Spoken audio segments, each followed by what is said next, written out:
Hello and welcome to episode 272 of Stand Up. Joining me today, the brilliant lawyer and legal analyst and returning favorite, Midwin Charles, joins me. And for the first time, guest who's come highly recommended from longtime listener and subscriber Megan Hoffer, Dr. Sirry Alang of Lehigh University, who grew up in Cameroon and is now a PhD and a big deal academic at Lehigh. I'm Pete Dominick.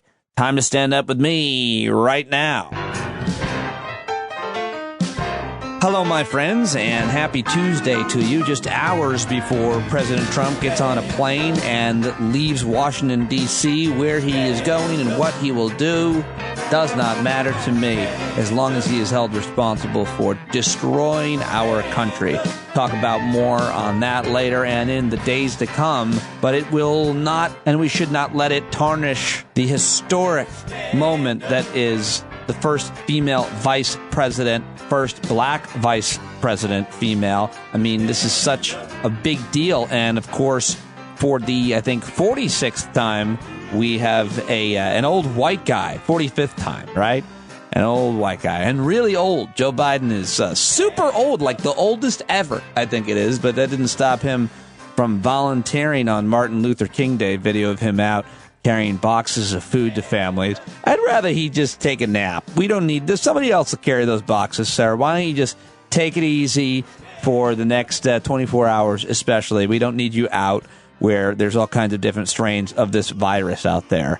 And, of course, the virus continues to ravage America. The number of coronavirus deaths in the U.S. will probably have surpassed 400,000. I'm sure it already has by the time you're hearing my voice today. More than 2 million people worldwide will have been killed by the virus. Lots to talk about coming up here in the last 24. That's this first segment where I talk about and play clips and read tweets, etc. from the last 24 hours. And then we'll give you a news dump, super fast rundown of the latest news stories that aren't necessarily political or COVID related. All that is coming up Wednesday night. I'll be hosting a hangout where our special guest will be Dr. Ruth Ben-Ghiat. If you're a subscriber, you can join us no matter what you pay. As little as $5. Go to patreon.com/Pete Dominick or the paid subscription link in the show notes. Sign up, join us Wednesday, usually Thursdays at 8, but Thursday is my daughter's 16th birthday. That's right, Ava turned 16. On yesterday's show, I asked, any ideas that you have? And so many of you answered, and it is an important birthday for any person because in America, of course, that's when you generally get your driver's license, although I know in some of you redneck states, you get it when you're 15. I mean, I grew up basically adjacent to a farm, and kids were driving when they were 15, but it was illegal. Anyway, a lot of you had great suggestions. Joe G. in Florida said I should get her AAA. He says he pays for AAA for his kids until they're done with college. That's a great birthday idea. An automobile association membership and a roadside vehicle safety kit, Joe says. Allison sent a whole bunch of suggestions, including an outdoor photo shoot with a professional photographer, bonfire with their closest pals, of course, the drive-by, the happy birthday sign. Should I do the sign? Mark Lipsky had a whole bunch of ideas, including a whole bunch of different links that the family could all watch together on a big screen, a hike in a Grand Canyon, or a live performance of Ava's favorite song or musician. Dr. Barry Hummel had a whole bunch of ideas, shared with me the video he made for his daughter. And I just want to say how great of a community you are to make these suggestions. And if you ever want my suggestion on something, I'm happy to give it to you. But I look for all of you parents whose kids are older than mine for ideas. And you guys are just awesome. I really appreciate it. Really thoughtful and sweet of you to give me all those suggestions. One of the things I definitely ended up doing is I'm just building her a new desktop that she can draw and paint right on. And it's like a right angle kind of desktop with a curve in it. And so that's what I'm going to build her. And she doesn't seem to care that much about it because I told her I was going to do it. She's like, I'm probably not going to draw on it. What she said, but we'll see.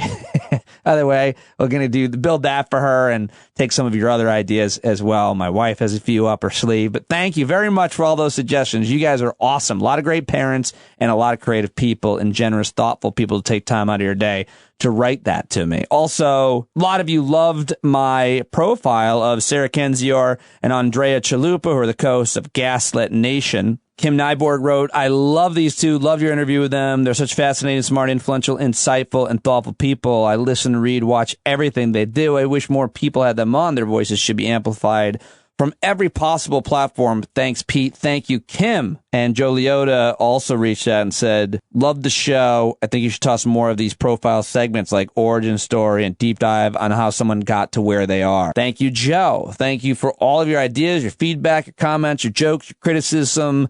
Keep it coming. My email is standupwithpete@gmail.com. And the only other thing I wanted to mention here up top is that this week I'm having mostly female guests on purpose because the last couple weeks have been dominated by guys. If you're a stand-up subscriber, you can join the Discord chat. There's a whole place where you can always suggest guests, but a lot of people suggested a bunch of great ideas, and I've been taking them, which is where I found my second guest of today, Dr. Sirry Alang, fascinating woman who grew up in Cameroon but came to get her master's in the U.S. and has stayed, and she's a professor at Lehigh University now in Pennsylvania. She's an associate professor of sociology and health, medicine, and society, and I asked her if there was anything in her life that was a catalyst for her wanting to pursue the work that she has. I love her accent. When I came to the US, I wanted to do a master's degree in sociology. I was just really interested in making sure that people had access to things that were necessary for their health. I had a conversation with my mom. I might have been 11 or 12. There's this woman, her name was Ma Frida. So her name was Frida, but because she's an older woman, you put the Ma in front as a sign of respect. So we call her Ma Frida. And so I thought she was really, really old. And one day my mom said, oh, I'm older than her. And I said, no, you can't be older than her. She's really old. And my mom said, no, she's not old. It's just poverty. I remember that. And I started, I think around 11, I started thinking about the connections between poverty and health, the connections between what people had access to and their health outcomes. My mom said because she has to worry about food, she has to worry about her house, she has to worry about her kids. Those things make her look old, but she's not. I'm older than her, was what my mom said, and it was shocking to me. And I think that to me was when I knew that I wanted to do something about how the society is organized and about how people might have access to resources that might matter for their health. And I had a great conversation with Dr. Alang, and I'm very much looking forward to speaking with her again to get more solutions to talk about the problems that we discussed. And thanks again to Megan Hoffer. Is it Hofer, Megan? She's been listening, and we've been exchanging emails for years and years, but Dr. Alang came to me from a suggestion from her. So there's always a great way to make a difference by sending guest ideas and subject ideas that you want me to talk with folks about here. And then I do, and it impacts all of the people that are listening. So great work, Megan. Thank you. Also spoke with the great Midwin Charles. Everybody always loves when she joins me. I met her at MSNBC when we were both regular panelists over there on the weekends, and she's a lawyer and legal analyst. She has her own private practice now. I asked her what, if anything, media could do to recognize and deal with the threat that white supremacy has always been, seeing as that many of us have been talking about it for years and years. Honestly, I think that the way that media can do better is they need to diversify their newsroom. You have to diversify your newsroom and get people in there that have a different lived experience. We all have blind spots. It just is what it is. And those blind spots are the virtue of our lived experiences and where we come from and our particular backgrounds, right? As a woman, I have certain blind spots. As a man, you have certain blind spots. As someone raised in an urban setting like myself, born and raised in Brooklyn, I have certain blind spots. I'm sure there's someone raised in rural Wyoming that has certain blind spots. But what makes it beautiful is when we all come together, right? That's the whole point of diversity, is you bring in people with different backgrounds, different lived experiences, and different blind spots so that the blind spot you have is not the blind spot I have. So if we're both on the same team, we're winning. Check out Midwin's new one-woman show, Blind Spots. She said blind spots a lot. But so right, so accurate, and always great analysis. That conversation coming up next after I do the last 24 in the news dump, which is the news segment you get here every day, which is why this is a great daily podcast to wake up to or to listen to at some point, because you get to catch up with all the news. And I've got all kinds of analysis for you, and it's not really much from me. I'll give you my comments, but I always love to read what other people are saying and play what other people are saying. And I'm really not going to play Trump, but you just have to hear what he had to say about MLK Day yesterday. Real quick. So today is a very important day. We celebrate and honor the legacy of milk. Okay, milk, one of our great patriotic beverages, very white, very tasty. Sort of everybody, maybe you weren't right. You look like you were raised on formula, but I was raised very strongly on milk. Not from my mother, but she paid some people to breastfeed me because she said she didn't want that. But, it's strong Trump compassion right there, strong Trump compassion. So everybody has the day off today to honor milk. I don't think the leftists, the radical socialists should have it off because they're out there going, we don't need milk. You can leave the cows alone. You can have, look, here's some acorns. We're going to put this in a machine and we're going to make acorn milk. That's what they're selling at the supermarkets. That's what I've been told. Acorn milk. Look at this. We found some milk. Twigs. We're making twig milk. Comedian J.L. Covan. I got you, though. You thought for a second it was Trump, didn't you? All right, let's get serious here. There's a lot that we have to talk about, including the fact that the FBI is now vetting all 25,000 National Guard troops in Washington who are tasked with securing the inauguration. I mean, you got to imagine that a vast majority of those guys voted for Trump, is my guess. Army Secretary Ryan McCarthy said the vetting process hasn't flagged any issues with the troops. Here is Senator Ben Cardin on CNN talking about this. I think they're taking every conceivable precaution to make sure that January the 20th is a safe day for our country and for our democracy. So they're taking extra precautions. As you said, there's no specific risks of anyone in the National Guard being compromised, but it's the right thing to do. Safety has to be our first priority, and we're going to make sure that January 20th is a safe day in our nation's capital. All right, that's Senator Ben Cardin on MSNBC yesterday. A USA Today poll says 56% of Americans believe that there will be more violence at the inauguration. 70% say America's democracy is now weaker, not stronger than it was 4 years ago. And now let me give you an update on COVID from my friend Erica Hill at CNN. I love Erica Hill. I think this is a really well done report. You hear from Dr. Scott Gottlieb, former FDA chief. You hear from Biden's chief of staff, Ron Klain, who's a very smart guy. Here it is from CNN, Erica Hill. All of those metrics point to the conclusion that we may. The good news. First, the good news. The good news. Testing is up. The daily average of new cases is down in 35 states over the past week. Hospitalizations also on the decline. All of those metrics point to the conclusion that we may have passed the peak. But could more transmissible variants of the virus soon fuel a new peak? In about 5 weeks, this is going to start to take over. It's going to take a while to turn this around. The pace is already increasing. 60% of all COVID cases in the U.S. have been added since Election Day. 40% of the nation's COVID deaths reported in that same period. By the middle of February, we expect 500,000 deaths in this country. I think we still have some dark weeks ahead.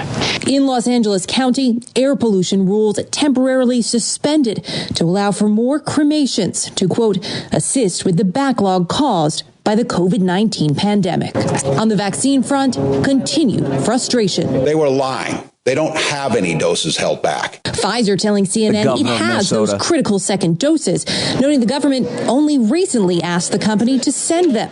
Dr. Anthony Fauci batting cleanup over the weekend. And I think there was just a misunderstanding. I just don't understand how no one is able to give a straight answer to the question of how many doses are out there. Dr. Leanna Wen, former Baltimore City Health Commissioner. That are ready to be distributed, and at what point? What we do know, of the more than 31 million doses distributed, just 39% have been administered. Our job is to make sure that with the entire support of the federal government, that we address all of those bottlenecks wherever we are so we can get back vaccine into people's arms. That's Dr. Rochelle Walensky. You heard from her earlier. She is Biden's nominee to be the head of the CDC. And here's Erica Hill. Brooke, as we're following these vaccinations across the country and state by state, Florida has just started highlighting the number of people who are overdue now for that critical second dose of the vaccine. As of today, that's about 40,000 people, which accounts for about 5% of the 916,000 people in that state who have received their first vaccine. We should also note Dr. Fauci asked again today about whether it was really important to get that second dose, and he said, yes, you should follow that regimen. Brooke? All right, that is reporting from CNN's Erica Hill talking to Brooke Baldwin. What else do I have to play for you? Oh, you got to hear this. This went viral yesterday. This woman identified her own mother as a participant in the storming of the Capitol on January 6th. She says she feels guilty for exposing her mom, but that she'd do it again. Also important to mention in this video that went viral, she sees her mom get punched in the face, and she was on TMZ. They asked her, did you know your mom was going to Washington, D.C., or did you find out when you saw a video of her getting punched? This is fascinating. Listen to this poor young woman. No, I had no idea that she was there. She actually told me that she was going to get a medical procedure done with my aunt. Well, that's interesting. Why wouldn't she tell you the truth?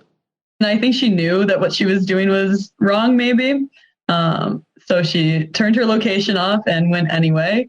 I would have had no idea she was there if that video of her getting punched in the face wasn't viral on Twitter.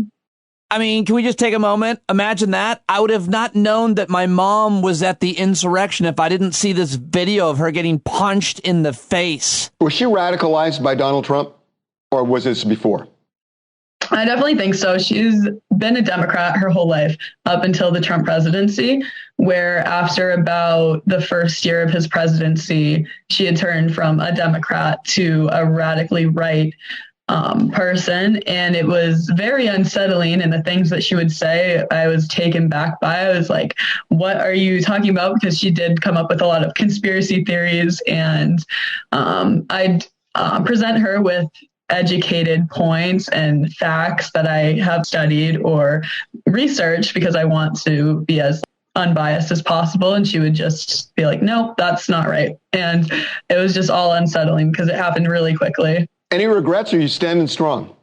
No, I don't think I regret doing what I did. I have gone through a little bit of guilt, but seeing as I really think that what they did was horrific, and the facts that other family members came forward and were like, we would have done the same thing, or we were about to out them anyway, it would have gotten out.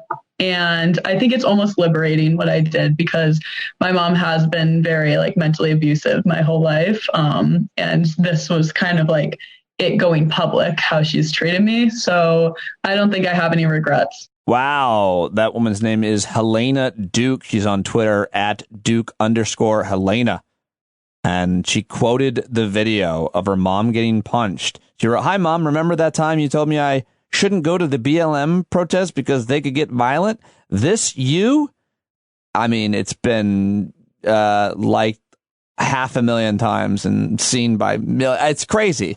Crazy story. Families outing each other all over the country. And at this point, almost everybody that entered Capitol, I think, has been identified, whether we know publicly or not. But I'm just fascinated by each and every one of these individual stories. All right, lots more to report, but I am out of time. I got to put this puppy to bed, so let's get to the news dump. Here now, stories that aren't COVID, they're not political, but they are undercovered. Rapid fire. Share with your friends. It's the news dump. Not terrible. Could do better. Let's start at O'Hare Airport, where Chicago Tribune is reporting that a California man who was apparently scared to go back to California because of COVID lived undetected in Chicago's O'Hare Airport for 3 months. Dude lived in O'Hare for 3 months. 33-year-old guy. He was arrested Saturday morning at O'Hare, and he was charged with impersonation. What was he impersonating? Like an employee or something at the airport? I mean, you got to see a picture of this guy. He looks like he's impersonating a homeless guy who lives at O'Hare. It's crazy. He's alleged to live undiscovered in the airport security zone from October 19th to January 16th. Apparently, other passengers provided him with food. And a quote from the Cook County judge, Susanna Ortiz, saying, so if I understand you correctly, you're telling me that an unauthorized, non-employee individual was allegedly living within a secure part of O'Hare Airport Terminal from October 19th to January 16th and was not detected? I just want to understand you correctly. O'Hare's the busiest airport in the world for takeoffs and landings, so I guess not too hard to live there undetected for 3 months. Dude's my favorite dude. I love it. Favorite guy of the week. All right. The Associated Press reporting that the International Energy Agency is saying oil and gas companies are just not doing enough to reduce the release of methane, a potent source of planet heating emissions. Oh, what a surprise. The IEA says oil and gas companies, in a report published Monday by the Paris-based organization, found the estimated 10% drop in methane emissions from oil and gas companies last year was largely due to lower production amid a global decline in demand due to the coronavirus pandemic. I'll have to talk about that with Brian Kahn or Emily Atkin from Earther and Heated. Here's a good story from Arizona, where a woman was missing in Arizona for 6 days. Her name is Jessica Goodwin. She vanished under, quote, abnormal circumstances, according to sheriff. She's 28 years old, and she was found and airlifted to a hospital suffering from severe dehydration when she was located Sunday afternoon, but her condition is improving. So that's a good story. 6 days in the desert sounds like a novel she can now write. I mean, I don't know how exciting it's going to be, but that's a good story. Okay, Ben Affleck broke up with his girlfriend. Why do I know that? Now you have to know that. I apologize. And this is also a sad story. A Nashville zoo says a mother giraffe accidentally stepped on her newborn's neck and killed it. Nashville says... the Nashville Zoo says keepers will be giving giraffe Nasha an abundance of comfort and care for the next few days after the tragic death of her newborn. Jesus, 15-month gestation and a birth watched by thousands, and then the giraffe stepped on its... Oh, man. Oh, 2021. Come on. The horrible hate speech hosting Parler social media website has returned because it found a host in a Russian-owned technology company. Oh, that's great. Guatemala's security forces are attempting to block thousands of Honduran migrants from heading north towards Mexico and the U.S. border. Guatemala's top immigration official says that since Friday, 7,000 to 8,000 Hondurans have crossed into Guatemala in a, quote, irregular manner. Mexican authorities praised the Guatemalan government's forceful response to the migrants, saying, quote, we're glad the Guatemalans are dealing with the Hondurans because we don't want to have to deal with the Americans. That's not a quote. They didn't say that, but what a mess. All right, that is your news dump for tonight. Let's get to my first guest for today. She's always a big hit when she joins me. We met when we were both panelists at MSNBC. She's a lot more qualified than I am to be talking about all of the issues that we were talking about. She's the founder of the law firm Midwin Charles Associates. She's a contributor at Essence Magazine and has appeared on CNN, HLN, MSNBC, Bloomberg TV. She's a real smart legal and political analyst. I always enjoy talking to Midwin Charles, who is also great on Twitter, at Midwin Charles. I'm most proud, however, of when I asked her what inspired her to be a lawyer. She said LA law, specifically Blair Underwood. And then I went on social media and told Blair Underwood that he inspired her, his character did, Midwin Charles, and he gave her a shout out, and that was awesome. Anyway, here's my conversation with Midwin Charles, who began by talking about how many cretins were celebrating Martin Luther King, who would have hated him when he was alive. Today, Martin Luther King Day, the hypocrisy of so many Republicans calling out, the importance of Martin Luther King and what he stood for, yet, Monday through Friday, they're busy trying to disenfranchise Black people. Well, I wonder, how you see that from a more kind of historical point, in that the way Dr. King and his movement was received in the 60s is extremely similar to how the kind of abolitionist or civil rights movement, or if you want to call it now Black Lives Matter movement, and all of its iterations, civil rights movements in general, the way that he was received and that movement was received is similar to how we hear Black Lives Matter being talked about by the same people. What's different? Good question. Good question. Honestly, I don't see any difference, to be quite honest. I mean, this is just part and parcel with America and the constant struggle in America for Black people to be seen and realized as full human beings worthy of full citizenship. And so the fact that when Martin Luther King was assassinated in the 60s, he was hated by most of America. He had a low approval rating, is not lost on us as today. I mean, remember, a lot of people were talking about how defund the police is too strong of a phrase, and it's too much too soon. It scares people. When Colin Kaepernick kneeled, that was too much. So much has changed in America, but so much has not. When we talk about what is being referred to, I think it's really interesting that both politicians and pundits are all calling it the big lie. Do you think that that's an important kind of branding or framing or messaging about the election? Yes. And I think it was Timothy Snyder who started using that phrase. Is that right? Oh, good. I think so. I think so. Because he basically was talking about it in the context of tyranny and authoritarians and dictatorships. And I think it's good to engage in the messaging methods that work so well for Republicans and the right. And I think calling it the big lie focuses on the real issue at hand, which is this one big lie is what got us to January 6, 2021.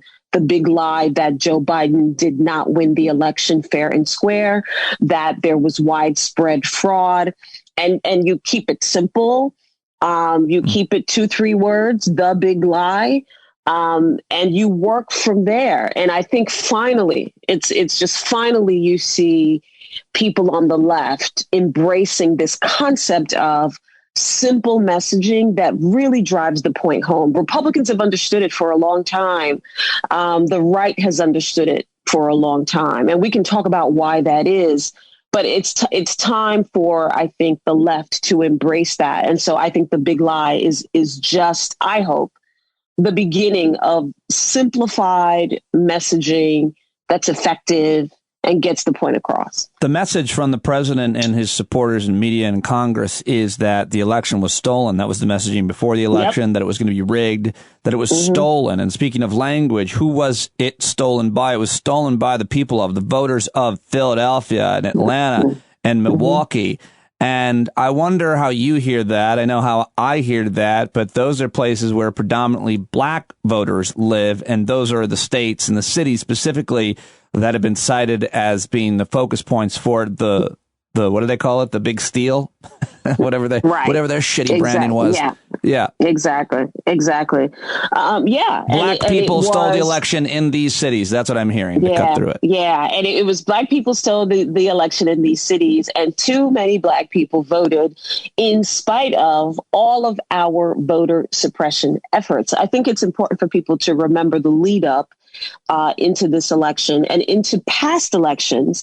Voter suppression on the part of Republicans has been rampant, particularly after the 2013 Shelby decision, Supreme Court decision that struck down a key provision of the Voting Rights Act that said states that had engaged in extreme voter suppression during segregation had to pre-clear their new voting laws with the federal government to make sure that they passed constitutional muster. That's the term that's used, that they were in accordance with the constitutional right to vote.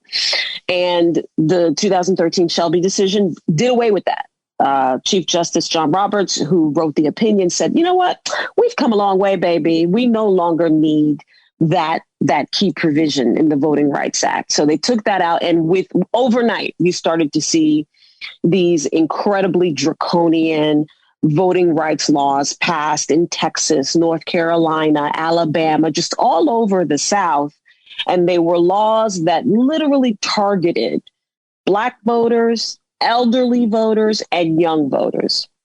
And they targeted them, as the court found in one of the North Carolina cases, with surgical precision. In other words, what they did is they sat around and figured out what are the ways that Black people vote. Where do they go to vote? How do they go to vote? And they literally crafted legislation to make it harder for Black people to vote. They closed polling locations. They came out with voter IDs, all these kinds of ways to suppress the Black vote, which is how you end up with so much of a Republican-controlled state legislature in a lot of states. But when that did not work on November 3rd, and it became clear with Black people voting by mail because of the pandemic and just so many more people participating in our democracy. And by the way, we still don't have a high level of participation in comparison with other Western countries like, France or whatever. We're still at like 59, 60%, which is really appalling. But still, we had an unprecedented turnout for this presidential election. Because of an unprecedented organization by a whole bunch of activists, grassroots leaders, and more. Athletes, celebrities. Correct. I mean, everybody got involved in 2018, and then that infrastructure was built upon in 2020. And I think most experts will say you got to plan for, 10, 20 years out ahead to have organization. But I just wanted to jump in and say, always remark that you actually, because you hear all these people, in the YouTube left, I call it now, just screaming and trying to get clicks.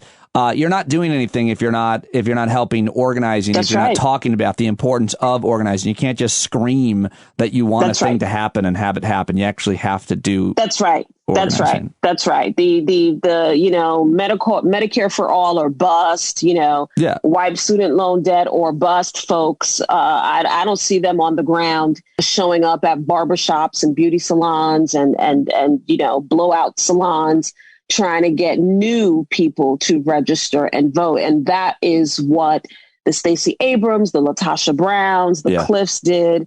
Black Voters Matter down in Georgia is not only did they turn out the regular vote, they made it their mission to get people who have often been left out of the political process, people who had never voted before, people who had never registered to vote before. And that is really how I think we continue to win these elections is the people who constantly get left out and who are never spoken to, who are never acknowledged. And you're right. Everyone put their little hand in this election to turn out the vote and to get new people involved. And I also think that Trump's election in 2016 woke a lot of people up. I think a lot of people just thought that politics would continue to go on and things would relatively be okay or the same. And they didn't have to get involved. They didn't have to put their finger on the needle. And I think 2016 changed that for a lot of people, right? I think a lot of people thought Hillary would win. I think a lot of women. I think a lot of women that weren't engaged in a political process for any number of reasons, especially these kind of suburban women, saw that and rested to some extent easy that a woman would be the president when we woke up. A man who'd been accused by dozens of women of assaulting them was president. And I think what that said to a lot of women is, well, I don't need to tell you. I mean, it's interpreted differently, but it resulted, of course, in a new women's movement, equity movement. I was at the Women's March, and I'll never forget it for the rest of my life. My daughter and my wife went to the one in New York. I was at the one in D.C. covering it for Sirius XM, and I feel like it got a lot of women involved that weren't necessarily political, but then saw this guy who was a serial abuser of women and said, "Oh, no, we can't allow that." No.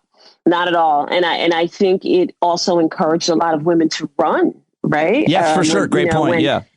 Yeah, and on both sides of the aisle in 2018, that blue wave consisted of a lot of women, Democrat women winning seats, flipping seats.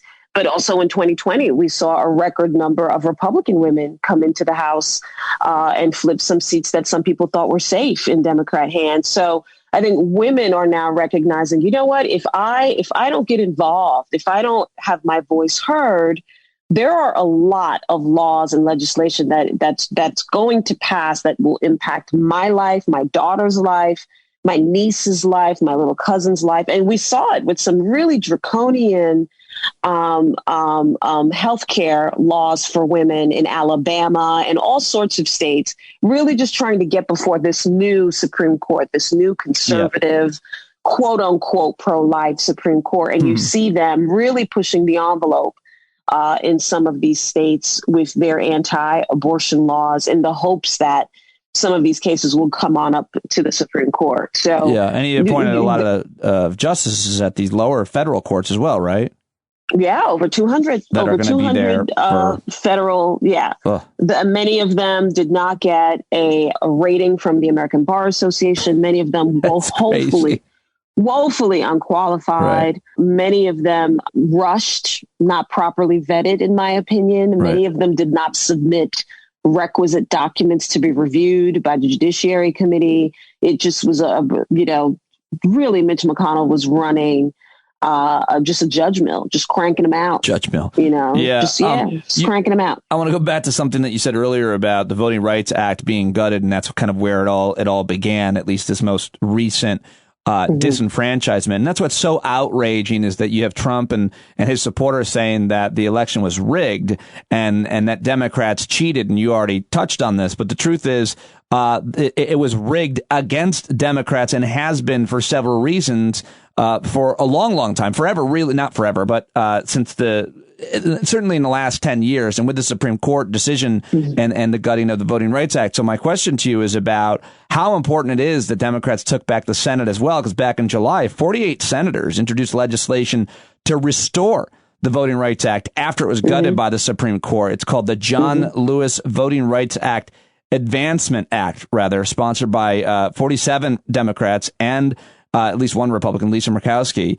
But it would require that any state with a history of voting discrimination within the past 25 years seek federal approval before making any changes to its voting procedures, which is what the Voting Rights Act did, which is what Dr. King and John Lewis and so many others fought for. And my outrage is that you can't say that you're working hard for civil rights, for the rights of black people, if you're not working hard for that specific one thing to restore what the civil rights movement achieved. And here we are talking about it on Dr. King's birthday. What do you think of the idea of restoring it in this next Congress? Oh, I think it's awesome. And I think the prospects of it look really good now that we have a 50-50 Senate. We have VP-elect, soon to be VP Kamala Harris as the tiebreaker. And it's just my hope that this becomes law because it's necessary. We have seen Republicans go wild. They've gone wild with the voter suppression efforts. And even when the voter suppression efforts didn't work on November 3rd, 2020, what did they do? They went on a crusade to disenfranchise the black people that had already voted in 4 different states by claiming with lawsuit after lawsuit that there was widespread fraud. And I think it's important for people to recognize that these lawsuits that were being filed in a handful of states, in Arizona, Michigan, Pennsylvania, Georgia, Wisconsin, they were a lot of those lawsuits were being filed by the GOP of that state, right? So it wasn't just the Trump campaign. It was also the GOP of that particular state. So it's important. So when I say Republicans, that is why I say that. We're not talking just about the campaign. We're also talking about Michigan GOP. We're talking about Wisconsin GOP. We're talking about Pennsylvania GOP. And many of these states, their legislature, which passes these voting rights laws, are majority Republican.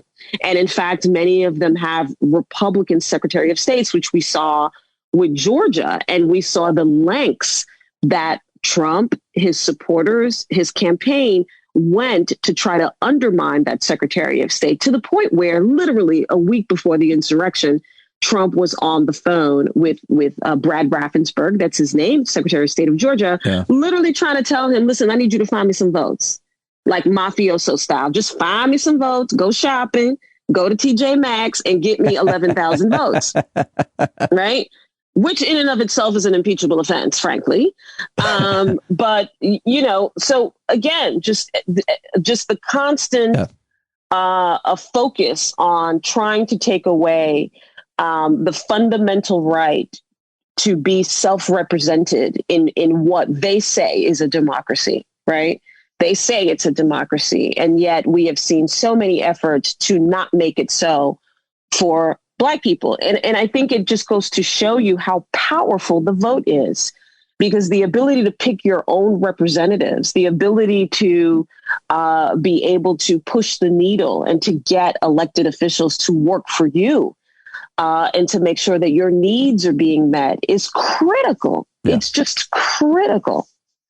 Where were you, and how did you see, and how have you been watching, if you have been, all the videos of the insurrection? Like, how did you see it? I feel like it's been 2 weeks now, Midwin, and I still feel a bit shaken by it. I mean, granted, I can't stop watching these videos. I'm totally addicted to them. I'm also addicted to watching them, each one of them, get arrested. And I also think it's super important that they are getting arrested. But how did you see all that as it happened, and how are you seeing it 2 weeks later? I was here, I was home working, and I had my iPad tuned in onto MSNBC. So I wasn't watching the visual of it because I had a deadline. I had to get some work done. I was working on a brief on one of my cases, and all I heard was the fear and the panic in the anchors' voices, and their guests, and so many of them just kept saying, "This, we can't believe it. This isn't America. This isn't America. We can't believe it. We can't believe it." And it just sort of, for me, was a reminder that there are so many people working in news right now who have a blind spot when it comes to white nationalism, white supremacy, and white privilege in America. And it's just abundantly clear. On that point, I was very critical on the podcast yesterday about Chuck Todd, because I was watching Meet the Press, and Chuck Todd basically said, he cited the statistics for white domestic anti-government terrorism, which far exceeded that of, brown-skinned Muslims, et cetera, or any other group since 1996, since Timothy McVeigh. It's happened so much more. And he then said it's been happening in happening all in plain sight. And then he mentioned about how they're going to, be covering a lot at NBC. And then finally he mentioned the Tea Party movement. And this is what really triggered me and I got really outraged by, because he said the Tea Party movement, which was founded as a way to address fiscal irresponsibility, debt and deficit, and government spending. And then he went on, and I was just like, you can't say it's been hiding in plain sight, this white supremacy, this domestic terrorism, and then in the next breath say that the Tea Party movement was about too much spending. That's how I heard that. How do you hear that? The Tea Party movement, and which was obviously founded in 2010, in my opinion, as a result of Barack Obama being the president, and their rallying cry was "Take our country back." From who? From what? What do you hear about that? And how can media do better to cover the white domestic terrorist threat?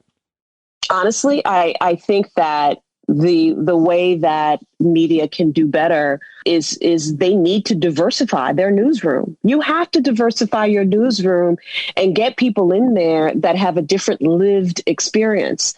We all have blind spots. It just is what it is. And those blind spots are the virtue of our lived experiences and where we come from and our particular backgrounds, right? As a woman, I have certain blind spots. As a man, you have certain blind spots. As someone raised in an urban setting like myself, born and raised in Brooklyn, I have certain blind spots. I'm sure there's someone raised in rural Wyoming that has certain blind spots. But what makes it beautiful is when we all come together, right? That's the whole point of diversity, is you bring in people with different backgrounds, different lived experiences, and different blind spots, so that the blind spot you have is not the blind spot I have. So if we're both on the same team, we're winning. Right. Any team, by the way. I mean, this could be about a policy or building a house and interior decorating. It could be any goal that you are trying to achieve, to have a wide variety of perspectives. It's everything. Yeah. It's everything. It's corporate America. It's the big law firm, which is the world that I come from. It's That's why diversity is so important. A lot of people think it's just window dressing, but real diversity is not just a color thing. It's also diversity of geography. It's diversity of income, right? And if you're talking about an industry where everyone has a similar background, both educationally, both geographically, both income-wise, both ethnic-wise, you're all going to have the same perspective in covering a particular story. And you can tell, right? You can tell. For sure, you can tell. For sure, you can tell. You can especially tell if you're not of the dominant category. I mean, white, straight guys dominate almost every industry in America, and especially still media. And you can tell because of the perspective that they're driving at, especially if you're not a white, straight guy, I'm told. Right. And even, again, and I think, and we can't ignore this, even geographically, that's something that also doesn't get discussed a lot, is the fact that a lot of news media is made up of people that come from the coasts. And so you get a particular vantage point where you start to ignore certain stories. You start to ignore things that are happening in other parts of the country. And you can tell with, for example, when those fires were happening in California in the summer, and now with COVID rampaging LA, there are a lot of people saying, hey, why isn't this getting a lot of coverage? Why isn't this getting as much news coverage? It's because a lot of news coverage is based on the East Coast. And so that's what I mean by the failure to have diversity. Also, from a geographic perspective, also hurts us as a country. Though I do think the world should run on East Coast time. I will say that. I don't know if that's... I agree. Now that I agree with. I mean, I don't... the idea of having to do math and entertain people in other parts of the world. Well, last question. How important, and what is your reaction, and how do you see or how do you feel that Donald Trump's access to social media and pretty much every other platform that he dominated with constant lies, conspiracies, hate speech, it's gone like overnight. And I think it's so consequential, and there's data for what it means, but I don't know, maybe I'm too optimistic. No, I think, no, you're not optimistic. And in fact, there's been some reporting that shows that since Trump and a lot of his key allies have been deplatformed in just a week, that the amount of misinformation regarding the election has gone down by like 70% online. Right. And so it just sort of underscores what VP-elect Kamala Harris was saying back in October of 2019, over a year and 2-3 months ago. She was saying that Twitter should suspend Trump's account because it was doing real damage. That's right. And I know a lot of people want to look at this from a First Amendment perspective, but again, Twitter is a private company. The First Amendment has to do with the government regulating your speech. Twitter is not the government. They are a private company with terms and conditions. And if you violate those terms and conditions, you get bounced. Yeah. I know. I was put in Twitmo. I was put in Twitter jail for 48 hours. Never heard it. Twitmo. That's awesome. Never heard that. That is great. Oh, what did you do? What did you say? Do you know? Do you remember? During impeachment, Representative Swalwell from California did an incredible cross-examination of one of the witnesses. And I tweeted something like, oh, wow, Rep Swalwell just cut off. He just sliced off his head and the cut was clean and his head is rolling down the aisle. Something like that, I said. And within seconds, I got a notification that I was advocating for violence, that I had violated their terms, and the algorithm picked up the slice off the head, clean cut, and saw it as though I were promoting violence, even though I was using a sort of metaphor. And I got locked out of my Twitter account for 48 hours. Twitmo. Wow. Yes, Midwin. Well, I don't like that because I love you on Twitter. I check your timeline every day. Is it at, I can't remember anything. It's at Midwin Charles.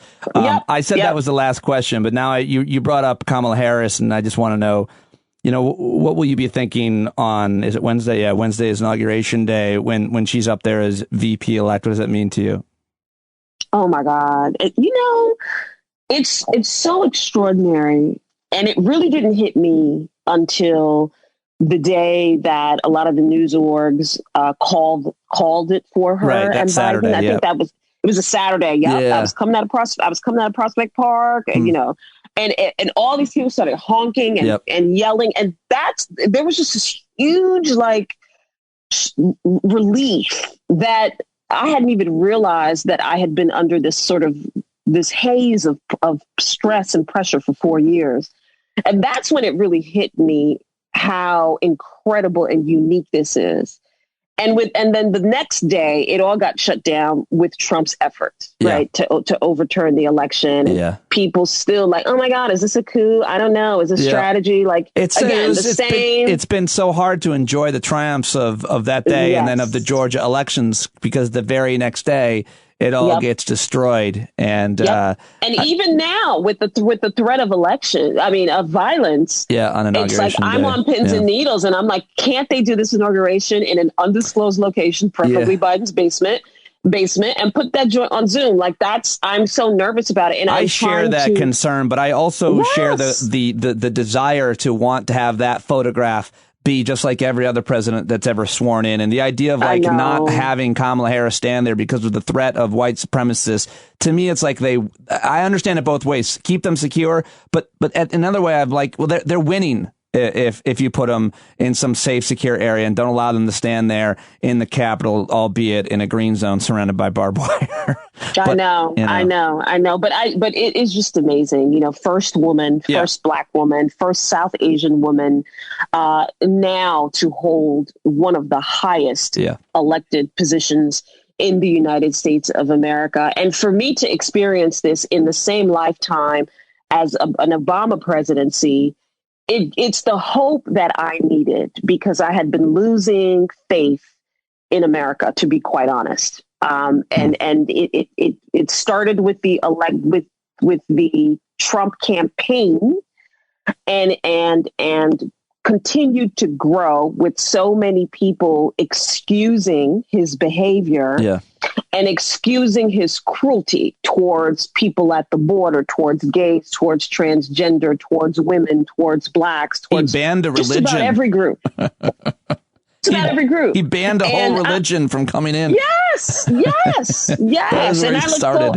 I look forward to Biden reversing that on day one. What kind of foolishness is that? Look at all those white people who attacked the Capitol. Are we going to ban white people? No, you can't. That's the thing. That's why media should always have been paying way more attention to the terrorist threat posed by Americans that has been here forever. It's called the Klan at one point. It keeps changing its name and its uniform, but it's the same goddamn threat. They're already here. They don't need passports. They have driver's license. They have jobs in the military and law enforcement. The idea that you're going to worry about some Muslim guy who just got here looking for a job that pays minimum wage and has no health care, and we're watching that guy, is a huge waste of resources when Cletus is over here making Molotov cocktails to throw at his local congressman. I mean, come on, son. It's preposterous. Correct.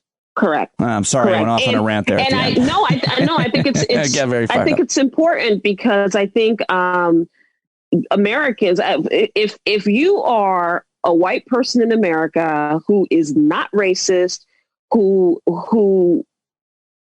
perhaps had not been paying attention to the cries of Black people about the double standard in policing, the high incarceral rate of Black people, Black Lives Matter, I hope that white person is now paying attention and understanding that all of the focus on over-policing of Black people leaves you vulnerable. It leaves everybody else vulnerable, because you can tell that they did not have their eye on the ball on January 6th because of that inherent presumption of innocence that white people enjoy. And it puts all of us at risk. That is the hope for me, that a lot of America that had not really been paying attention and thinking, this isn't my problem, it doesn't affect me. I hope you now realize it does affect you. It does affect you. I hope so, too. But I think it's still hard to convince people. I think all these videos have convinced people. But the thing that I sometimes worry if we're overly focused on the law enforcement abuse, because I've been learning a lot about because of COVID mainly, but just because I've always studied and read and interviewed health policy experts, the disparate health outcomes for Black and brown Americans, especially as it relates to COVID.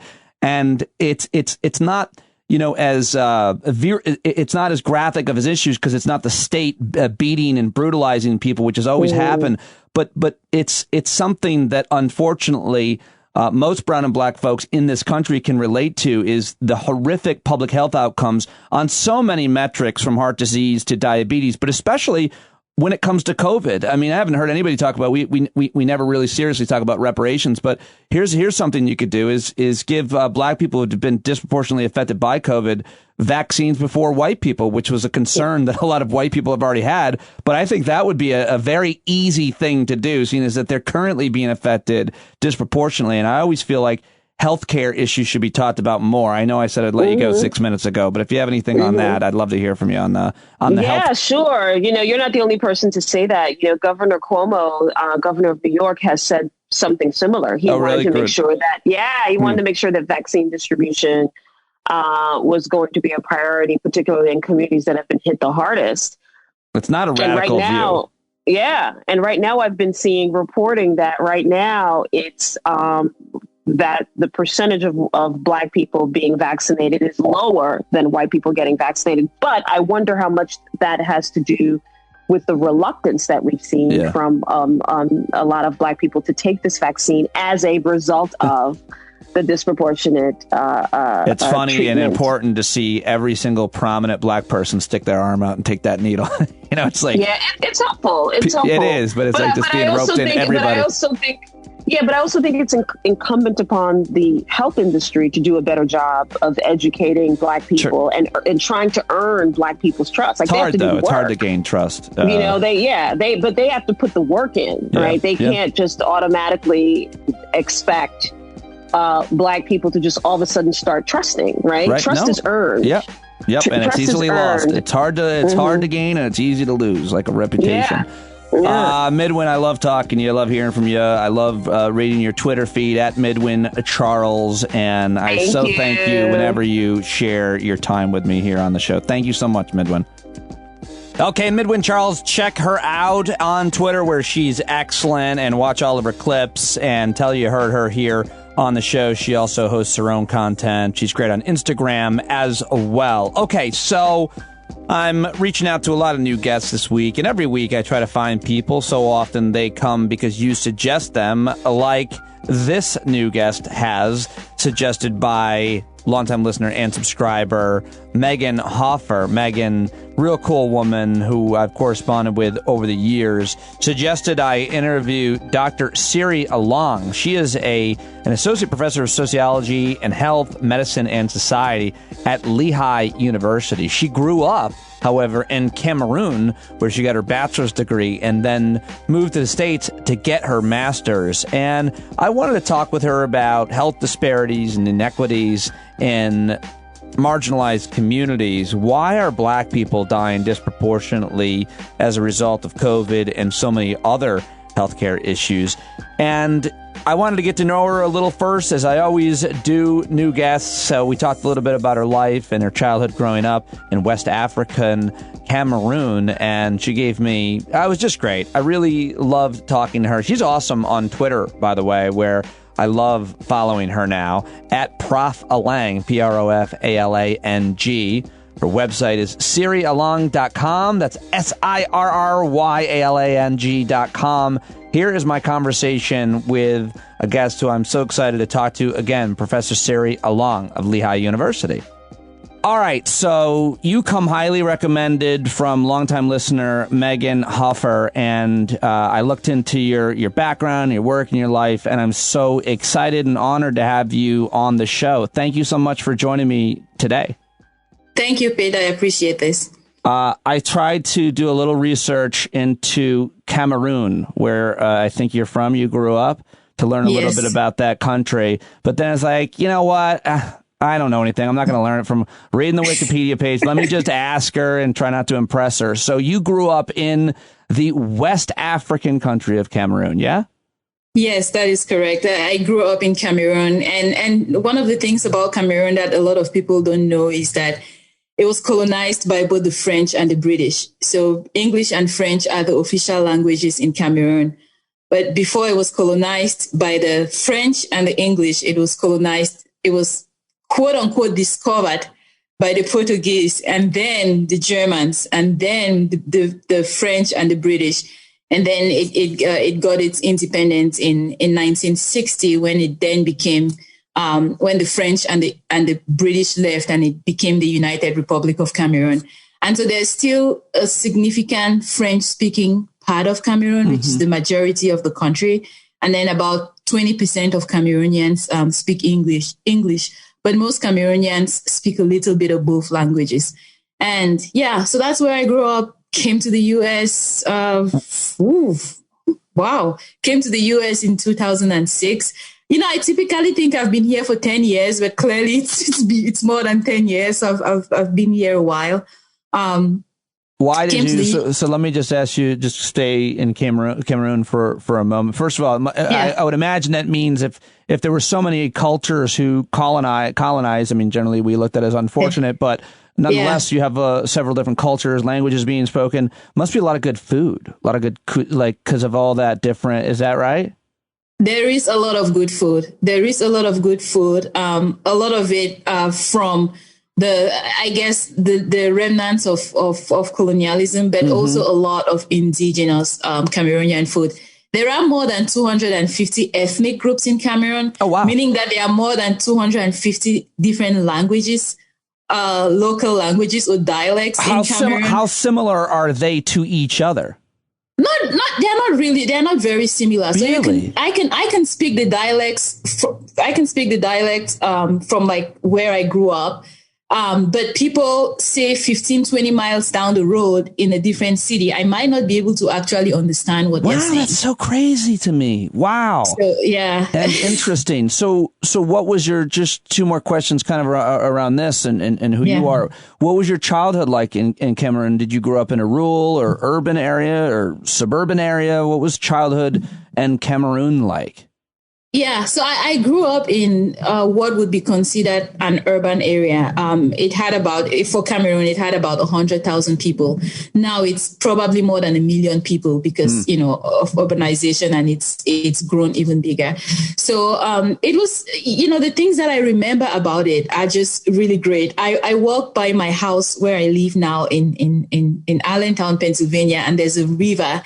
That river reminds me of a river in the back of our house where we used to go swim in it. It was nasty, really dirty. And we thought it was just amazing to spend time swimming in it. And my mom hated the fact that we would go swim in it. But my childhood memories are really around just being outdoors, spending a lot of time exploring and doing the things that, you get up in the morning as a kid, Pete, you step out of the house and just do things. And everybody knows you're okay.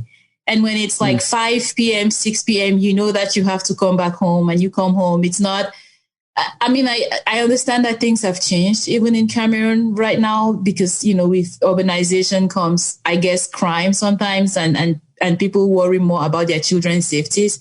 But my childhood memories are just really about being outside, having fun, exploring the world. You feel like you're connected to everybody and you're related to everybody. I love that. And it sounds familiar, I think, to a lot of people who grow up in any kind of small town, especially at a certain time. I mean, now we can talk about how technology has changed kids' connection to and desire for nature, but maybe another conversation. What is gender equity like in your culture growing up? How did you end up pursuing a life of academia and education and get to where you are now? So I'm gonna credit that to my mom or my grandmother. Actually, I think I came from a lineage of really strong women. My grandmother, my mom's mom, died 2 years ago, and she never learned how to read or write. But she worked really, really hard, and I say this understanding that hard work isn't ultimately, people work really, really hard and they don't make it. So it's not just about hard work. It's about the systems and structures in play. Yep. But my grandmother worked really hard. She was a single mom to my mom and 4 other siblings. And she made sure that my mom went to school, and my mom, graduated from college. And so my mom was a high school teacher. But my mom had a disability. My mom was in a wheelchair for most of my life. And in Cameroon, there are no accommodations for people with disabilities.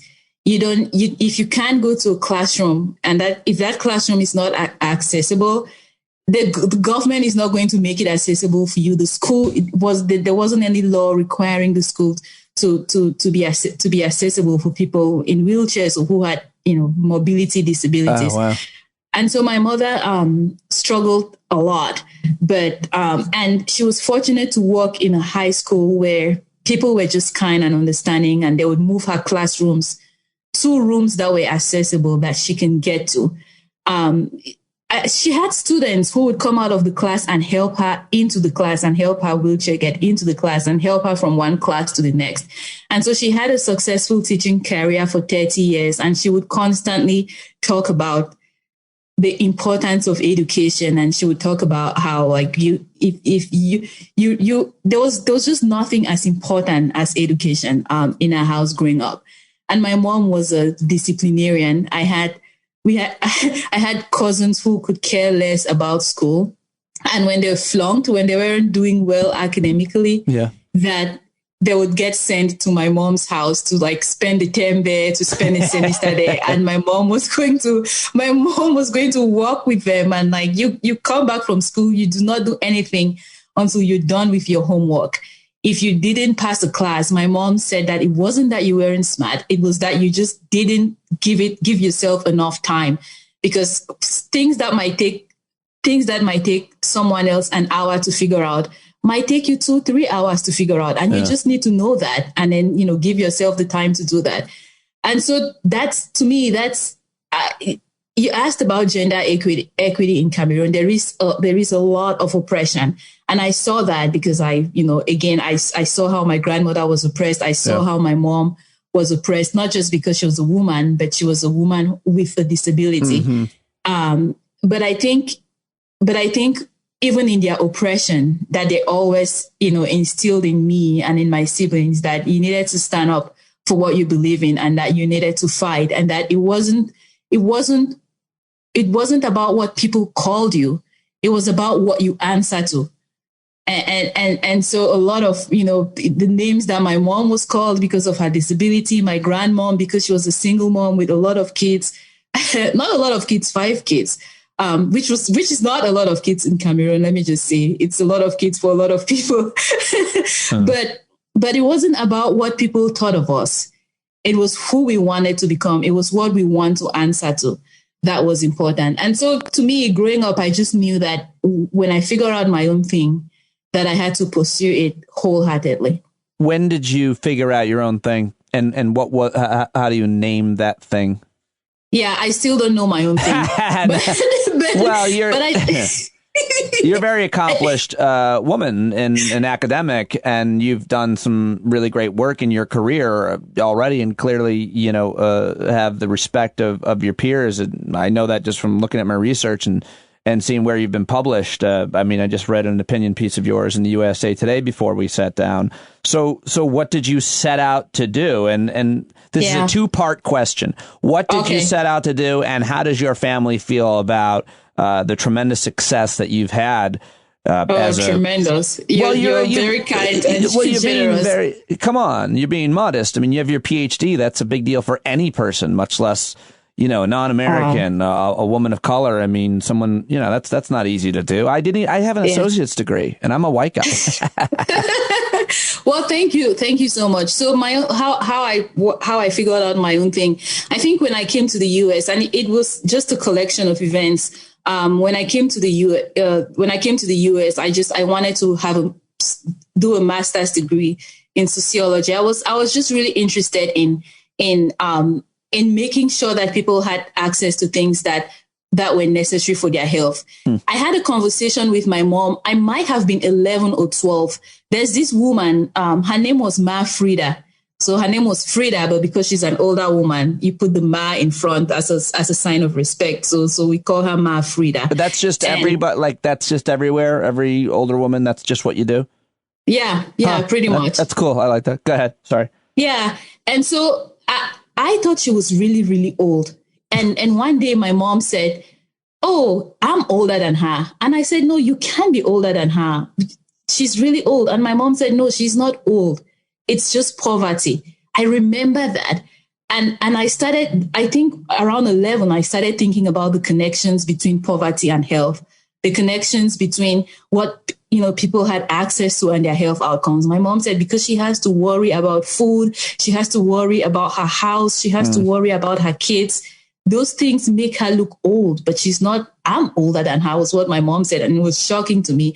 And I think that to me was when I knew that I wanted to do something about how the society is organized and about how people might have access to resources that might matter for their health. That is a fascinating origin story for kind of the catalyst of where your curiosity and your motivation lies, to be 11 and connect poverty and health. I mean, my daughters are 13 and 16, and their main concern is how many likes they get on their latest TikTok. So I think that comes with a certain sense of privilege, too, though. I mean, how many people necessarily have the opportunity to have access or regular or repeated access to people in poverty? I should say most people probably do, because most people are unfortunately living in poverty. But to those who aren't, and only kind of step into it if they even ever do, it's different. And to be exposed to it as a young person, to be living in it as a young person, is indelible. And so that is a great origin story. So you get your bachelor's in Cameroon and you come to the U.S. to study and get your master's in sociology. And now you have really, I think, become someone who a lot of folks want to talk to, because you're an expert on several issues and study several issues that are extremely relevant right now for quite a few different, I guess you could say, populations and demographics, because your expertise lies in gender issues and HIV/AIDS, as well as race and so much more. But I wanted to talk with you with the remaining time here about kind of health outcomes and public health outcomes, especially as it pertains to folks living in poverty, which is really kind of what you just said, which is, why you pursued what you pursued, having recognized that it's such a young girl. It's fascinating. So as COVID-19 has really laid bare so many issues, it's certainly obviously disproportionately affected Black folks and obviously older folks. And I really wanted to try to just get to the root of why that is. What are some of the reasons why Black people are more affected by this virus than white people? Yeah, I think that the way that the society is organized and structured just makes it so that people who are at the bottom of any kind of hierarchy, whether it's a racial hierarchy, an economic hierarchy, a class hierarchy, if you're at the bottom of any kind of hierarchy in the society that really depends on has a hierarchical structure, that you suffer when there's a crisis. It doesn't matter if it's a health crisis, an economic crisis. For example, the Great Depression and the recession that we went through right when President Obama came in, people of color and people who are poor are disproportionately affected. The reason is that we do not have safety net systems in the society that would enable people to be able to stay home. So if you have to stay home and shelter in place, for example, in the early days of the pandemic, right, everybody said, shelter in place, work from home. Well, there are a lot of people who are unable to work from home. And it's not because they just don't want to work from home. It's because they have jobs that they have to go to. And it's not because they care about these jobs so much. It's because they are the kinds of jobs that they have as a result of the educational systems, as a result of, people of color, Black people in this country are disproportionately in school districts that are under-resourced. And as such, they end up, we see things like the school to prison pipeline, residential segregation. One of the things that I did earlier on in the pandemic, Pete, was to go to different grocery stores in different neighborhoods, the neighborhoods that are disproportionately white. They had somebody at the door handing you wipes, making sure that everything was clean, making sure that people were social distancing. And when I went to the grocery stores in disproportionately poor, also disproportionately Black and brown neighborhoods, that nobody was there, giving you a hand sanitizer or cleaning things for you to use. And so that shapes people's exposure to risk factors. There's also the issue of stress, cumulative stress that people of color have dealt with on a day-to-day basis. I remember going to a grocery store. I have a 7-year-old daughter. I'm a single mom. I have my daughter in the grocery store, and I put in my card, and it says something about the chip. The chip has malfunctioned, or the chip malfunctioned. Mm-hmm. I'm a professor. I'm fortunate. I make money. I can afford groceries. And the grocery clerk just looked at me and said, "We don't take food stamps in this store." When I was struggling with the chip malfunctioning. And, she said that for two reasons. The first thing is that she assumed that as a Black person, and she could tell a Black woman, a single mom, a Black kid in the store, and, my card was being declined was what she assumed. And that it was, and then also to shame people that, are on food stamps. And I didn't really say anything. I just looked at her and I swiped the card and I walked away. But I have things like that happen to me and to a lot of Black people all the time. In the middle of a pandemic, you're dealing with these sources of stress that are always there. That like stress affects your immune system. Stress makes you vulnerable to disease when it comes. There's a reason why two people can be exposed to a virus and one person gets sick and the other person doesn't get sick, because the constant stress of racism. And don't even get me started on police brutality and what we all went through, this summer. Well, I want to talk with you about that, but maybe another time, because I know that you've talked so much about the cumulative stress of police brutality. And I'm just thinking about the time that we have today, and we can just do part 2 on that and talk only about that, because I think it's super important. But I think what you're saying about cumulative stress is super important and interesting. And you can also, I think, break that down within the Black community by gender in terms of how it affects men and women and so on. But I think about, first of all, your grocery store, example. That would, of course, has never happened to me. If my card gets declined, the lady goes, "Why don't you try one of your other cards?" Also, generally speaking, I do wear a tuxedo to the grocery store. I look really good every time I go grocery shopping, so they can't imagine. And a monocle and a top hat. No, but the other thing that I think is when you do think about, say, wealthy white men dying of a heart attack. Oh, what happened to the CEO of that company? He died of a heart attack. He was under so much stress. What's his stress? Well, it's real stress. It's the stress of running a multi-million-dollar company, maybe, or even a small business, and having to just cover payroll and stockholders. It's a tremendous amount of stress. But what's the worst that can happen? What's the worst that can happen? But what you're talking about is the cumulative stress that occurs when going outside. When being. So, Pete, it's the stress that, I can have a job that is really stressful. For example, I have to write my syllabi. That's stressful, right? Correcting papers, I hear, is stressful. Yeah, that is different from the kind of stress that is grounded in the color of your skin. That is different from the kind of stress that is grounded in you being perceived as a second-class citizen because of the color of your skin. I can be stressed about, I haven't done my syllabi. I can be stressed about, I have a tree potentially falling on my roof. I can be stressed about all kinds of things, but that's distinct from the stress of you being perceived as a second-class citizen, you being perceived as who you are. The color of your skin makes you less than and makes you different.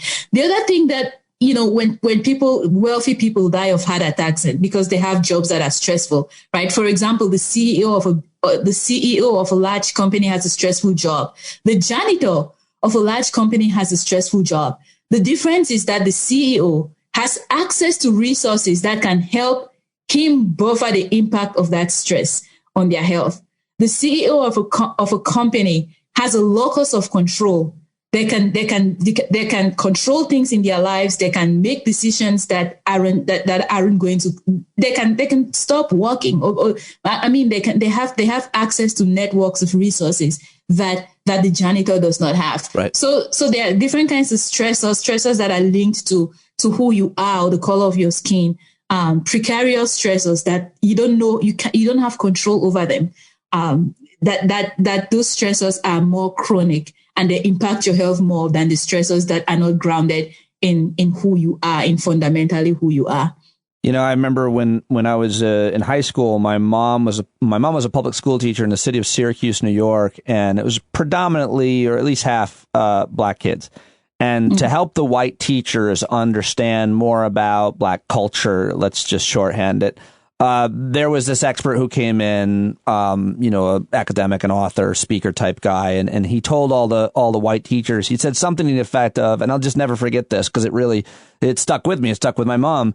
She said, the first thing I think of when I wake up in the morning is I have to walk around in this skin every day. I have to deal with being this color every day. Something that I'm paraphrasing. And that really stuck with me because for me, I have a whole list of things I'm anxious and stressed about that I have to do today, but none of them have to do with something that is so at the core of, in this case, your physiology, I suppose, and your psychology then. And I just, that always really was a profound way of looking at it. That's something that you have to think about right away. I'm going to go outside. I think women have to deal with that as well. Yeah, absolutely. I mean, there are times when I walk into a grocery store or I walk into a shop, and I remember once I was walking with a friend into a shop. I don't remember what store it was, but we had gotten things from another shop, so we had these bags of things and I said we had to go to the car so we can leave those things first, and then we can. And she said, why? I said, because I don't want them to think that I stole stuff and put it in the bag. And she was shocked. She was like, why would they think that? And then it hit her, and she's like, I would never think about things like that as a white person. But as a black person, there are all these moments that you have to negotiate just some of the most basic things. I mean, when I'm driving, I live in, Pennsylvania, and it's an hour to Philadelphia. And when I'm driving to Philadelphia, I have to absolutely make sure that there is no reason that I have to stop in the middle of Allentown to Philadelphia. Horrible. It's horrible in that area. Yeah. As a white person, I just put things in my pocket, and then when I get caught, I go, "Oh, silly me!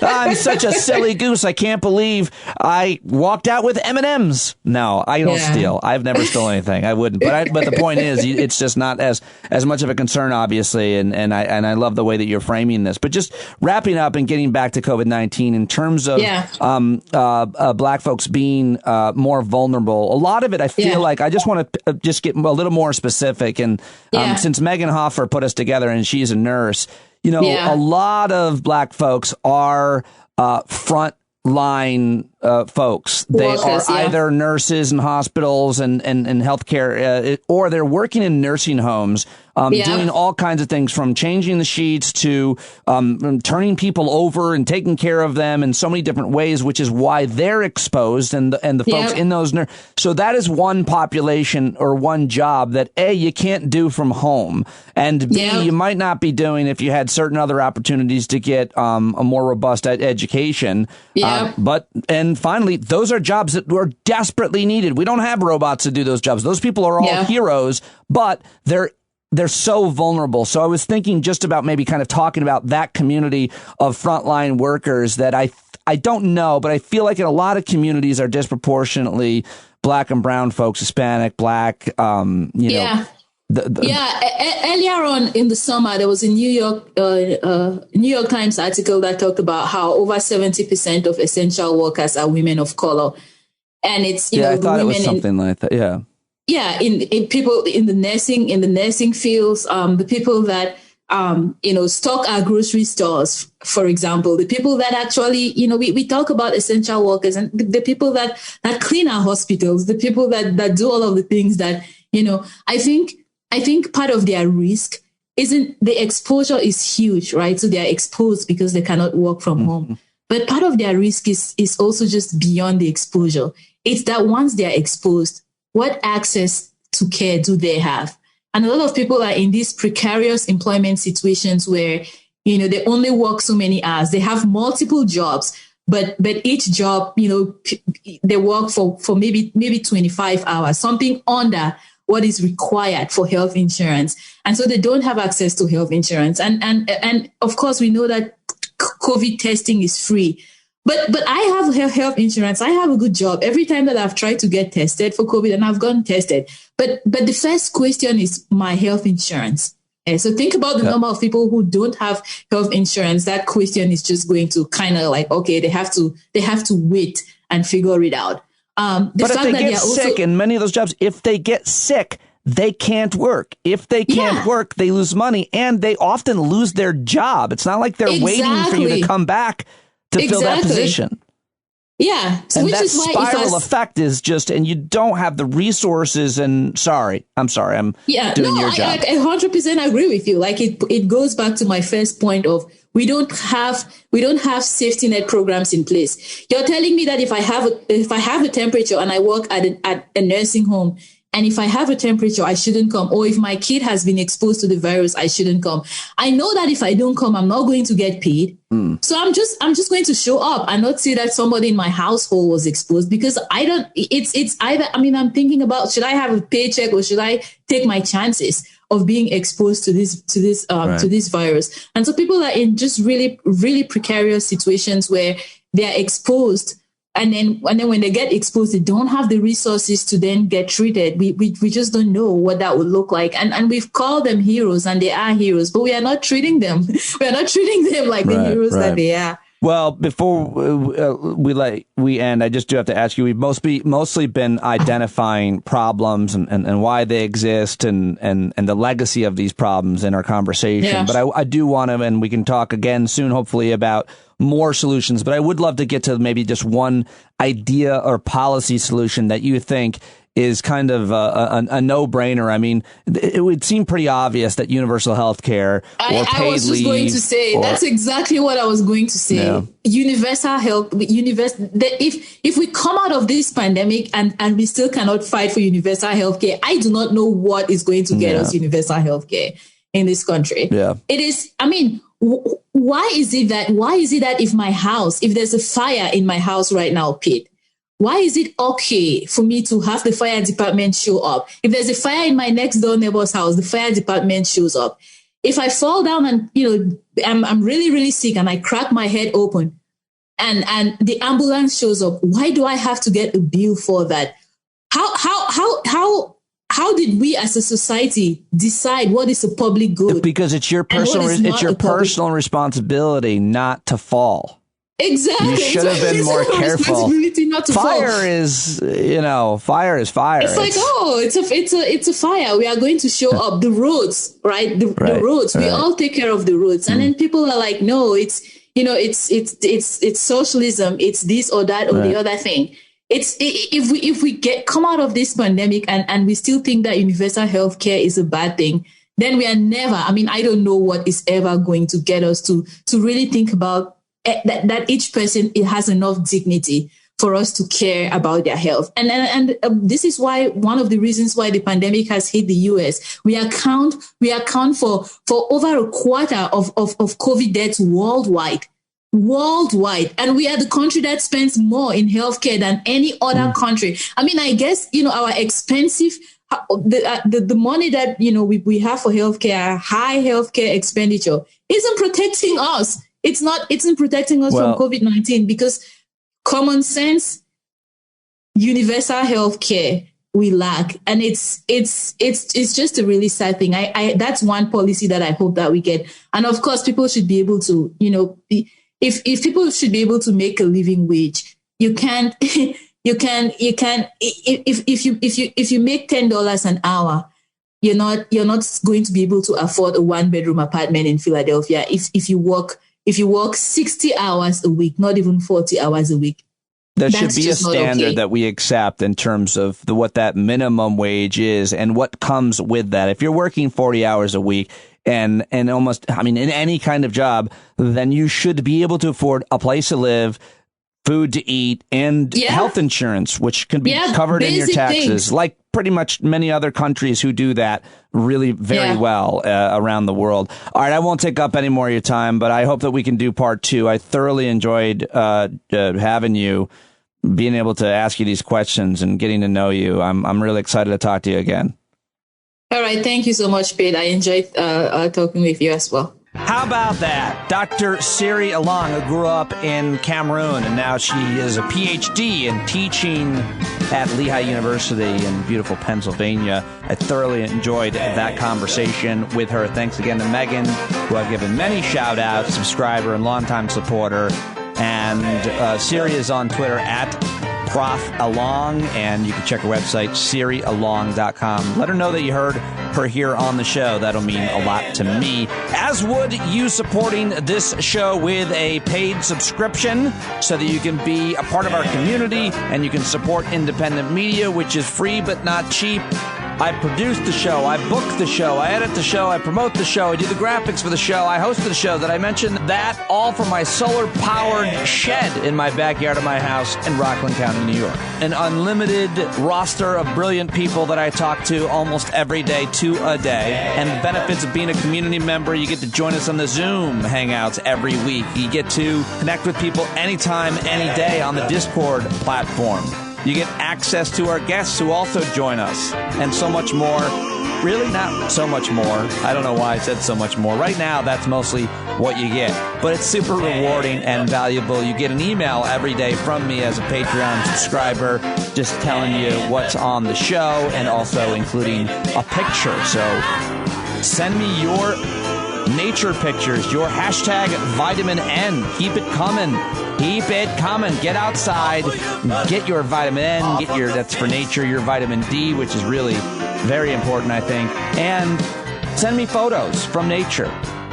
And I'll include it in that daily email every day. You open it in the morning, I hope, and you see that photo, which was sent to me from some listener from some part of our community, from some part of the country, or even other countries. So send it along, and thank you very much for listening. Take it away, John Carroll. Boy, you better stand up. When you're tired of begging, saying pretty please, that's the time you gotta finally get up off of your knees.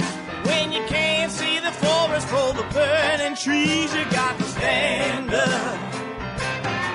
Hey, you've been sitting so long, you got the creaky knees, you got to stand up. Stand up. I think you're driving wheels with leaking grease. Boy, you better stand up. Stand up. Well, there's a whole lot more of us who know what's right. They'll keep right on ignoring us if we keep sitting tight. You got to open up the window to let in some light. You got to stand up. That's right. You got to rise up. You got to stand up. You got to stare the devil straight in the eye. We got to let him know it's his turn to go. See it clear when all you hear is a lie. So get up off of your butt, get down off of your fence. Even if it ain't a very friendly audience, well, they'll begin to listen when you start making sense. And you stand up. Stand up. No need to point your rifle to defend your town. Just stand up. Stand up. You know they can't deny you what you're laying down. Oh, you better stand up. Stand up. Show your face of every color, yellow, black, red, and brown. She's the place where every lost child will finally be found. There's only one thing to do before we stand our ground, and that's stand up. Stand up. Well, the founding fathers saw a land for all. They had to stand up. They had to stand up. They had a keen imagination for a crystal ball, drawing all the plans of stand up. But all they had to go on was the time they were in, with other causes for laws, and since they weren't even sin, they knew that change was gonna come before the change could begin. They had to stand up. All right, they had to stand up. We got to stand up. We got to look the devil square in the eye. We got to let him know it's his time to go, and make it clear when all we hear is a lie. Why you lying awake wondering where the money all went? It'll be the cost of freedom that'll go unspent. You can see him flee the scene of that experiment if you stand up. All right. We got to speak up, we got to reach up, and raise your voice in every way you know how. Don't be toes up, you got to show up. Ain't no better time to do it, but now no need to pledge allegiance to no wanton tribe. Rise up, show obedience to the voice inside, and listen well, and it'll tell you not to run and hide. It says stand up, stand up, got to stand up. Ooh, come on, just stand up. Everybody got to stand up in the darkest hour. Stand up, people got the power. Stand up. Come on, come on, come on, come on, come on, come on, come on, come on, come on, stand up.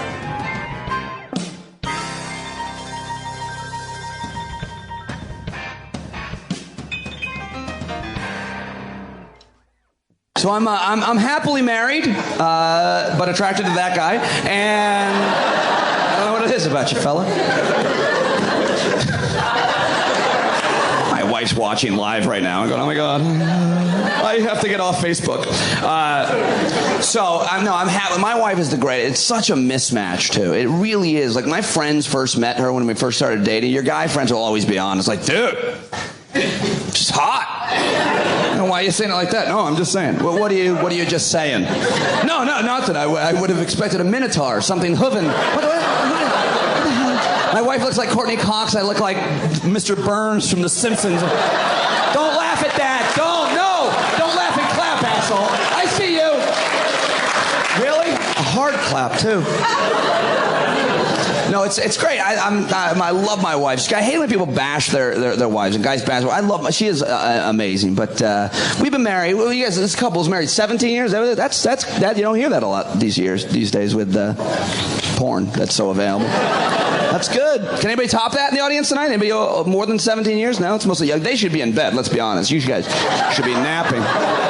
But no, we've been married 12 years, and it's great. We're still learning a lot about each other. Like I found out a couple of years ago that my wife grinds her teeth at night, and I found this out because some of you know what I'm talking about. She wears a mouth guard to bed. I had no idea. We were together 10 years at that point. I had no idea she even owned this thing. One night she just throws in this mouthpiece. We're getting in bed. She goes, "You want to have sex?" I'm like, no, do you want to play hockey? What the hell's in your mouth? You a goalie? What is that? Can I grind my teeth so I have to wear my mouth guard? How angry are you in the middle of the night that you're like...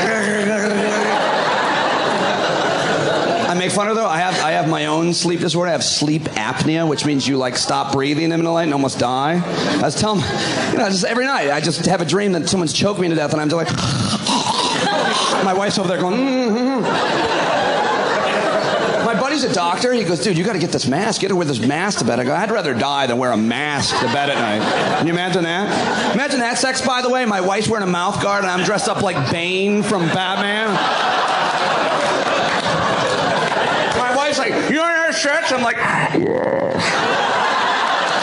Yes, I do. Turn around.